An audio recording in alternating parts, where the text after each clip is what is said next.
Hi! Welcome to my vlog! Ang i-vlog ko today is Non-Infinipro HA versus Non-OptiPro. Simulan na nga natin. Sa A-linolenic acid, lamang ang Infinipro. Pero sa energy, fat, saturated fat, trans fat, linoleic acid, DHA, and ARA, lamang ang OptiPro. Ngunit sa protein, carbohydrates, and lactose, lamang ang Infinipro. Lamang ang Non-OptiPro sa macronutrients.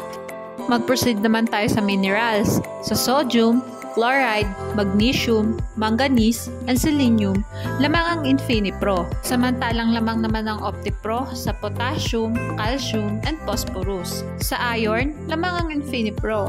Sa zinc and iodine, lamang ang OptiPro. Sa copper, pantay lang ang dalawang gatas. Lamang ang Non-Infinipro sa minerals. Vitamins naman tayo. Sa vitamin K, vitamin B2, and vitamin B12, lamang Infinipro. Samantalang sa vitamin A, vitamin D, vitamin E, vitamin C, vitamin B1, vitamin B6, lamang ang Non-OptiPro. Sa niacin, pantothenic acid, choline, and L-carnitine, lamang ang Infinipro. Samantalang sa folic acid, biotin, inositol, and taurine, lamang ang OptiPro. Lamang ang Non-OptiPro sa vitamins.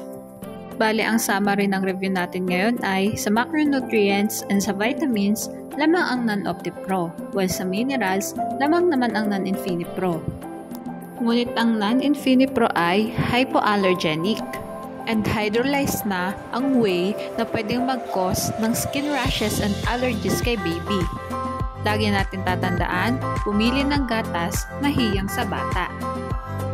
Mahalagang paalala, breast milk is the best milk for babies.